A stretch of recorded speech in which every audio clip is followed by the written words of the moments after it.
बिस्मिल्लाहिर्रहमानिर्रहीम। Welcome to E edification biology lecture number 7 के अंदर आज हम डिस्कस करेंगे लिपिड्स और हम इसके अंदर कुछ पोर्शन डिस्कस करेंगे न्यूक्लिक एसिड का। तो लिपिड्स के अंदर हम जिन कंटेंट को डिस्कस करेंगे, हम डिस्कस करेंगे टाइप ऑफ फैट्स की, वैक्सीज को डिस्कस करेंगे, फास्फोलिपिड्स को डिस्कस करेंगे और उसके बाद हम टर्पिनाइड्स को डिस्कस करेंगे। तो सबसे पहले हम आ जाते हैं कि फ़ैट्स क्या होती हैं। फ़ैट्स को अगर हम डिस्कस करें, फ़ैट्स हमारे पास दो तरह की होती हैं depending upon the type of fatty acids present in the fats. हम इसकी क्लासिफिकेशन करते हैं। फॉर एग्जांपल अगर हम कहते हैं कि इसके अंदर सैचुरेटेड फैटी एसिड्स प्रेजेंट हों, किसके अंदर, फैट के अंदर, अगर सैचुरेटेड फैटी एसिड प्रेजेंट है तो इनको हम कहते हैं कि ये एनिमल फैट है। और एनिमल फैट नॉर्मली जो रूम टेम्परेचर है उसके ऊपर सॉलिड फेज के अंदर होती हैं। जो हमारे पास दूसरे अगर फैट के अंदर अगर अनसैचुरेटेड फैटी एसिड्स मौजूद हैं तो उस कंडीशंस के अंदर इसको हम कहते हैं कि ये प्लांट फैट है। और जो प्लांट फैट होती है ये रूम टेम्परेचर के ऊपर लिक्विड पोजीशन के अंदर होती है, लिक्विड फेज के अंदर होती है। और नॉर्मली जो फैट हैं ये वाटर के अंदर डिज़ोल्व नहीं होती और फैट की जो करेक्टरिस्टिक्स होती हैं वो हाइड्रोफोबिक करेक्टरिस्टिक्स होती हैं, क्योंकि ये वाटर के अंदर डिज़ोल्व नहीं होती और ना ही ये वाटर के बॉटम के अंदर जो है सेटल डाउन होती हैं। क्योंकि इनकी जो स्पेसिफिक ग्रेविटी है वो स्पेसिफिक ग्रेविटी वाटर के मुकाबले में कम होती है। वाटर की जो स्पेसिफिक ग्रेविटी है वो 1 होती है, इनकी जो स्पेसिफिक ग्रेविटी है वो 0.8 होती है। और हमारे पास ये दो तरह की जो फैट हैं। इसके बाद हम डिस्कस करेंगे कि वैक्सीज क्या होती हैं। वैक्सीज को डिस्कस करने से पहले हम यहाँ पे एक एमसीक्यूज को डिस्कस कर लेते हैं। एमसीक्यूज है जी, विच ऑफ द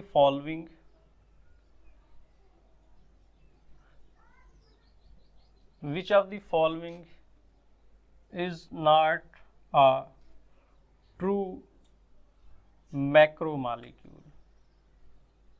और इसके अंदर हम जिन ऑप्शंस को डिस्कस करेंगे, ऑप्शन हमारे पास एक है कार्बोहाइड्रेट,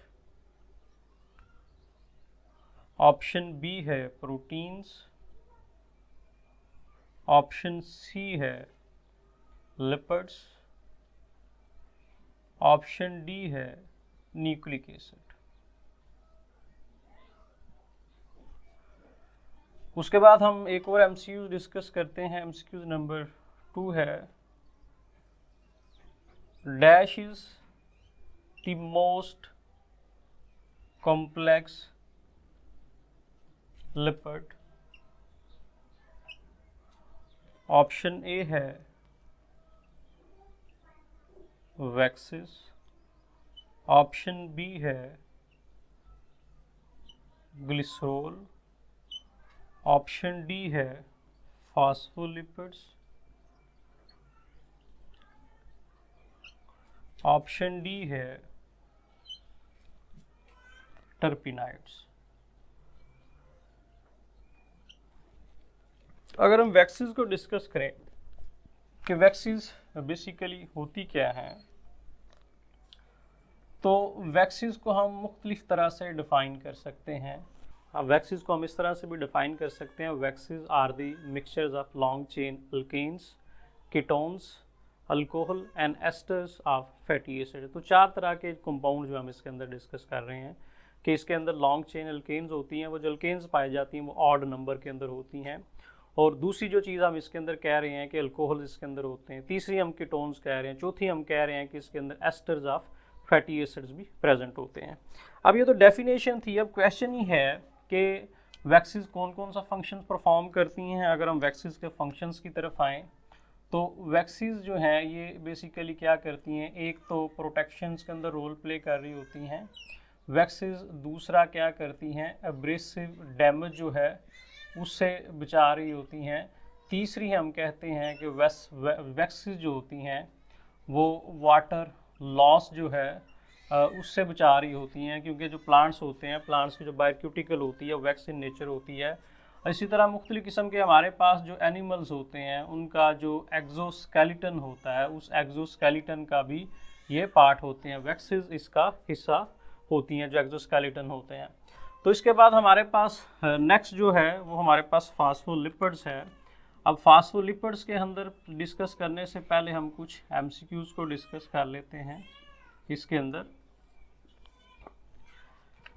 फास्फोलिपिड्स के अंदर पहला एमसीक्यूज है जी हमारे पास, dash is the most abundant lipid in the plant body। Option हमारे पास ए है जी फास्फोलिपिड, ऑप्शन हमारे पास बी है टर्पिनाइड्स, ऑप्शन सी है वैक्सेस, ऑप्शन डी है ऑल ऑफ दीज। तो अब हम डिस्कस करते हैं कि फास्फोलिपिड्स क्या होती हैं, उस तरफ हम आ जाते हैं। अगर हम फास्फोलिपिड को डिस्कस करें तो फास्फोलिपिड 2 मेजर कंपोनेंट्स के ऊपर कंसिस्ट कर रहे हैं। तो हम कंपोनेंट देख लेते हैं जिन 2 कंपोनेंट्स के ऊपर फास्फोलिपिड जो है वो कंसिस्ट कर रहे होते हैं। फास्फोलिपिड 2 चीज़ों के ऊपर कंसिस्ट कर रहे होते हैं। एक फास्फोलिपिड कंसिस्ट करते हैं फास्फोटिडिक एसिड के ऊपर। अब फास्फोटिडिक एसिड क्या है, ये भी आगे 3 कंपोनेंट के ऊपर कंसिस्ट कर रहा होता है। दूसरा इसके अंदर एक हम कहते हैं कि नाइट्रोजनस जो बेस है वो नाइट्रोजनस बेस आके लग जाती है। वो नाइट्रोजनस बेस कौन सी हो सकती है? वो नाइट्रोजनस बेस सीरीन हो सकती है, कोलिन हो सकती है, या थर्ड नंबर पे वो इथानोल एमाइन हो सकती है। तो मुख्तलिफ किस्म की हमारे पास जो नाइट्रोजनस बेसिस हैं वो हो सकती हैं। फास्फोटिडिक एसिड आगे 3 चीज़ों से मिलके बन रहा होता है। एक इसके अंदर जो कंटेंट पाया जाता है, हम कहते हैं कि एक इसके अंदर ग्लिसरॉल होता है, दूसरा इसके अंदर फैटी एसिड होते हैं, फैटी एसिड इसमें 2 होते हैं, तीसरी जो चीज़ इसके अंदर आ जाती है वो फास्फोरिक एसिड आ जाता है। अब यहाँ पे भी एक एमसीक्यूज जो है वो बन सकता है। फॉर एग्जांपल एमसीक्यूज क्या हो सकता है, यहाँ पे अगर हम एमसीक्यूज को डिस्कस करें कि the total number of components in the phospholipid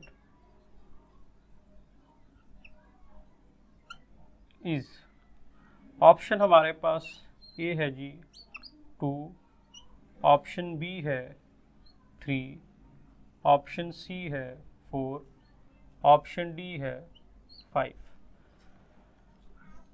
तो हमारे पास नॉर्मली क्या होता है कि जो फास्फोटिडिक एसिड है इसके अंदर जो 3 चीज़ें पाई जाती हैं। ग्लिसरॉल के साथ फैटी एसिड क्या करता है, एक एस्टर लिंकेज बना रहा होता है। फास्फोरिक एसिड भी ग्लिसरॉल के साथ एक एस्टर लिंकेज बना रहा होता है। फिर उसके बाद जो नाइट्रोजनस बेस आती है वो भी क्या करती है, एक एस्टर लिंकेज बना रही है। यहाँ पे भी हम एक एमसीक्यू डिस्कस कर सकते हैं। फॉर एग्जांपल हम कहते हैं how many ester linkages are present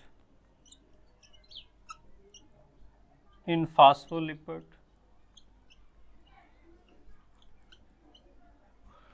तो ऑप्शन ए है जी 2, 3, 4, डी 5। कितने एस्टर लिंकेजेस होते हैं, तो ये आपने बताना है कि इसके अंदर कितने एस्टर लिंकेजेस होते हैं। इसके बाद हमारे पास जो नेक्स्ट कंटेंट है इसके अंदर वो हमारे पास है टर्पिनाइड्स। अब हम देखते हैं कि टर्पिनाइड्स क्या होते हैं। टर्पिनाइड्स को शुरू करने से पहले हम एक एमसीक्यू डिस्कस कर लेते हैं।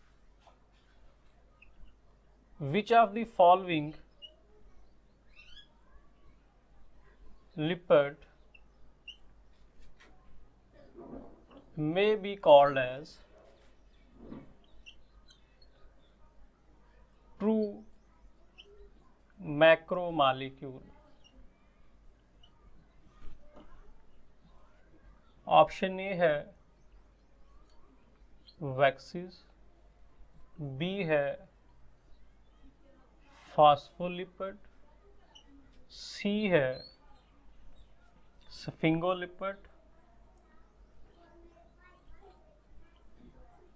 ऑप्शन डी है टर्पिनाइड्स। तो ये सोचें आप इसका आंसर क्या हो सकता है। अब टर्पिनाइड्स बेसिकली क्या होते हैं कि हमारे पास ऐसे केमिकल्स हैं जो सिंपल रिपीटिंग यूनिट से मिलकर बनते हैं। सिंपल यूनिट्स होते हैं जो बेसिकली रिपीट हो रहे होते हैं। नॉर्मली हमारे पास जो सिंपल रिपीटिंग यूनिट्स होते हैं ये 5 कार्बन से मिलकर बनते हैं। अगर हम इसके स्ट्रक्चर को डिस्कस करें तो हमारे पास नॉर्मली इस तरह का एक जो स्ट्रक्चर है 5 कार्बन स्ट्रक्चर, इस तरह के जो यूनिट्स हैं वो आपस में जब मिलते हैं तो मिलने के बाद क्या करते हैं, टर्पिनाइड्स बना रहे होते हैं। तो ये था जी हमारे पास लिपिड का पोर्शन। लिपिड के पोर्शन के बाद अब हम नेक्स्ट जो है पोर्शन डिस्कस करेंगे न्यूक्लिक एसिड का।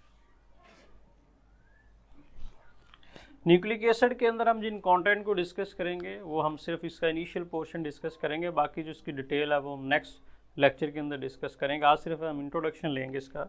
ये सबसे पहले हमारे पास एक साइंटिस्ट थे जिनका नाम है एफ मेशर। उन साइंटिस्ट ने इसको डिस्कवर किया था इन 1869 के अंदर। अब क्वेश्चन ये है कि इसको न्यूक्लिक एसिड क्यों कहा जाता है, क्योंकि इसको सबसे पहले जब इसकी डिस्कवरी हुई वो पस सेल्स के अंदर हुई। पस सेल के जो न्यूक्लियस है उस न्यूक्लियस से इन केमिकल्स को जो है वो लिया गया, और क्योंकि इनकी जो नेचर है वो एसिडिक की नेचर थी इसलिए हम इनको नाम दे दिया कि ये न्यूक्लिक एसिड है। न्यूक्लिक फ्रॉम न्यूक्लियस एसिड, क्योंकि इनकी नेचर ऐसी है इसलिए हम इसको न्यूक्लिक एसिड कहते हैं। अगर हम देखें कि न्यूक्लिक एसिड हमारे पास कितनी तरह के होते हैं, न्यूक्लिक एसिड हमारे पास 2 तरह के होते हैं। एक इसके अंदर टाइप है जिसको हम कहते हैं कि डीएनए है, एक इसकी टाइप है जिसको हम क्या कहते हैं, आरएनए है। डीएनए नॉर्मली न्यूक्लियस के अंदर होता है, आरएनए जो है वो साइटोप्लाज्म के अंदर पाया जाता है। तो यहाँ पे हम एक एमसीक्यू जो है वो डिस्कस कर सकते हैं। What is the location where most of RNA is located? Option 1 है साइटोप्लाज्म, ऑप्शन बी है न्यूक्लियस, ऑप्शन सी है माइटोकॉन्ड्रिया, ऑप्शन डी है all of these, mean all have the same amount of RNA. तो this is our lecture for today. Next time हम discuss करेंगे nucleic acid को, हम आगे लेके चलेंगे। तो कल का जो लेक्चर है वो हमारा न्यूक्लिक एसिड पे होगा। Thank you very much. अल्लाह हाफिज़।